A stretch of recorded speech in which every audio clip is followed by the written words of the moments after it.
আজকের রেসিপি বেগুন ইলিশ। নমস্কার বন্ধুরা, বনশ্রীস কিচেন অ্যান্ড ব্লগস থেকে সবাইকে স্বাগত জানাই। বেগুন ইলিশ তোমরা সকলেই বানিয়ে থাকো, আমি যেই পদ্ধতিতে বানাই আজকে সেটাই শেয়ার করব। চলো তাহলে ভিডিওটি শুরু করা যাক। ভিডিওটি ভালো লেগে থাকলে একটি লাইক করবে, আর বেশি ভালো লেগে থাকলে ফ্রেন্ডস অ্যান্ড ফ্যামিলির সাথে শেয়ার করার অনুরোধ রইল। চলো তাহলে রেসিপিটি শুরু করি। বেগুন ইলিশ বানানোর জন্য এখানে 4 পিস ইলিশ মাছকে ভালো করে ধুয়ে জলটাকে ঝরিয়ে নিয়েছি।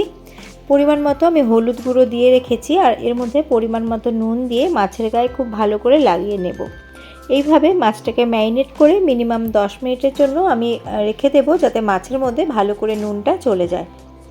মাছ ম্যারিনেট হতে হতে রেসিপির জন্য আর যা যা লাগবে সেগুলো আমি রেডি করে নেব। বেগুন ইলিশ বানাবো, তার জন্য একটা বড় সাইজের বেগুন নিয়ে নিয়েছি। বেগুনটাকে আগেই আমি ভালো করে ধুয়ে নিয়েছি। বেগুনের সামনেটা একটুখানি কেটে ফেলে দিয়ে একটু লম্বা করে একটু মোটা করে বেগুনটাকে আমি কেটে নেব।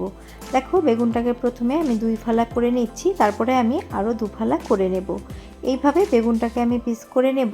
আর মাঝের অংশটা যেহেতু আর একটু মোটা, তার জন্য মাঝের অংশটাকে আমি 3 ফালা করে নেব। এইভাবে বেগুনটাকে আমি কেটে ফিরে আসছি।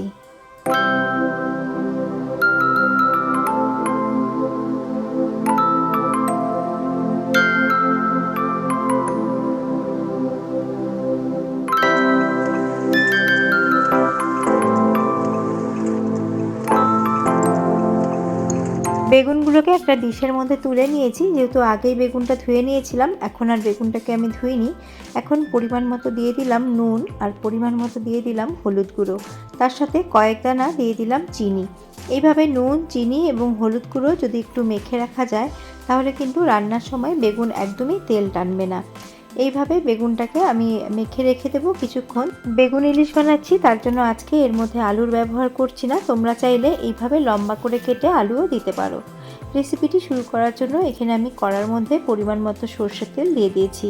আর ইলিশ মাছ কিন্তু সর্ষের তেলে রান্না করলেই বেশি ভালো লাগে আমার কাছে। তোমরা চাইলে রিফাইন্ড অয়েলে করতে পারো, তবে আমি পুরো রান্নাটাই সর্ষের তেলেই করব। তেলটাকে খুব ভালো করে গরম করে নিয়েছি। এবার মাছগুলোকে একটুখানি সাঁতলে নেব। সাঁতলে নেওয়ার মানে এপিট ওপিট করে হালকা করে ভেজে নেব। বেগুন ইলিশ কাঁচা করলেই বেশি ভালো হয়, আর যেহেতু আজকাল সব কিছুতেই পেস্টিসাইড হয়, তার জন্য কোনো কিছুই কিন্তু একদম কাঁচা খাওয়াটা ঠিক নয়। তার জন্য মাছটাকে একটুখানি সাঁতলে নিচ্ছি। এপিট ওপিট মাছটাকে কয়েক সেকেন্ড ভেজে নিয়েছি। এবার মাছগুলোকে তুলে নিচ্ছি। একবারে সমস্ত মাছ দিলে একবারে মাছগুলো ভেঙে যেতে পারে, তার জন্য দুবার করে মাছগুলোকে ভেজে নেব। দুটো মাছ তুলে নিয়ে আবারও একইভাবে আর দুটো মাছও আমি সাঁতলে নেব।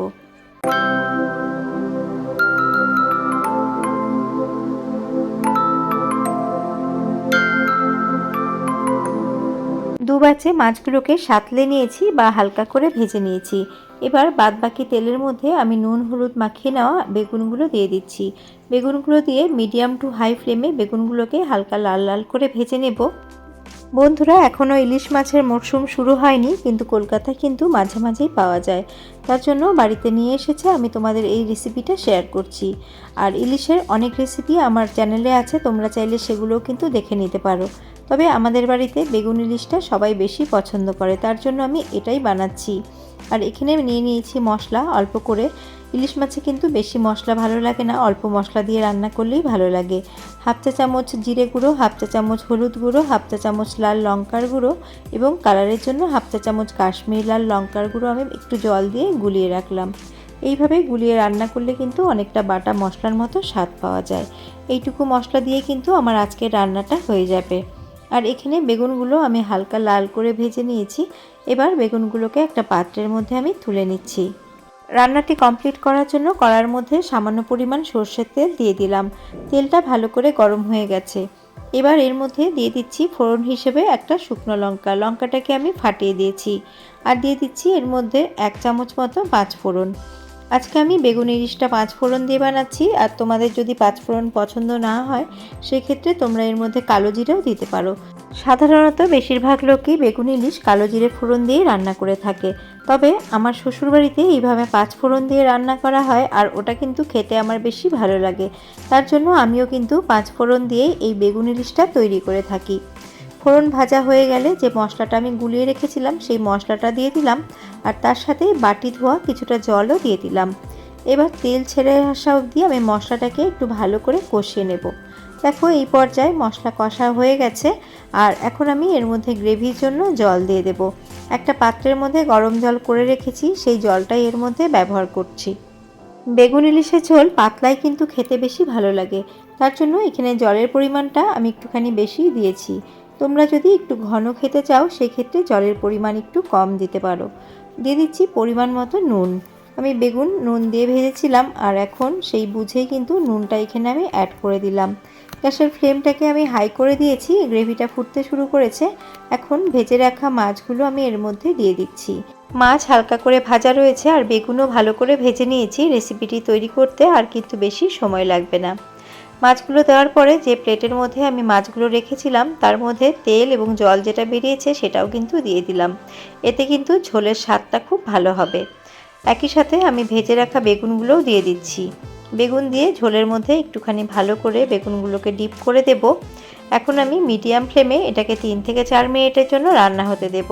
যেহেতু সমস্ত কিছুই ভালো করে সেদ্ধ করা আছে, মাছটা একটুখানি সেদ্ধ হবে, তার জন্য আরেকটুখানি রান্না করে নিলেই কিন্তু হয়ে যাবে। ভালো করে মিশিয়ে দিয়েছি। এখন ফ্লেমটাকে মিডিয়ামে রেখে 3 থেকে 4 মিনিটের জন্য ঢাকা চাপা দিয়ে রান্না করে নেব, যাতে মাছটা সুসেদ্ধ হয়ে যায়। ফ্লেভারের জন্য 3টে চেরা কাঁচা লঙ্কা দিয়ে দিচ্ছি। আর ইলিশ রান্নায় কাঁচা লঙ্কা না হলে কিন্তু ইলিশ রান্না একদমই কমপ্লিট হয় না। কাঁচা লঙ্কার সাথে ইলিশের একটা নিবিড় সম্পর্ক রয়েছে। আমি একটু নুন চেক করে নিয়েছি, নুন একটু কম মনে হচ্ছে, তার জন্য এর মধ্যে পরিমাণ মতো নুন দিয়ে দিচ্ছি। নুন দিয়ে সমস্তটা ভালো করে মিশিয়ে নেব। মিশিয়ে নিয়ে মিডিয়াম ফ্লেমে এটাকে 3 থেকে 4 মিনিটের জন্য ঢাকা চাপা দিয়ে রান্না হতে দেব। ফিরে এলাম মিনিট 4 পর। মাঝে আমি ঢাকা তুলে মাছগুলোকে আরেক পিঠে উল্টে দিয়েছিলাম। আর ঝোল আরেকটুখানি টেনে গেছে, কিন্তু অনেকটাই কিন্তু পাতলা রয়েছে, আর এটাকে আমি আরেকটুও টানাবো না। এইরকম পাতলা ঝোলই আমি রাখবো। আমি নুনটা একটু চেক করে নিলাম, নুন একদমই ঠিক আছে। এখন আমি গ্যাসের ফ্লেমটাকে অফ করে দেব। অফ করে দিয়ে তোমাদের সার্ভ করে দেখাবো।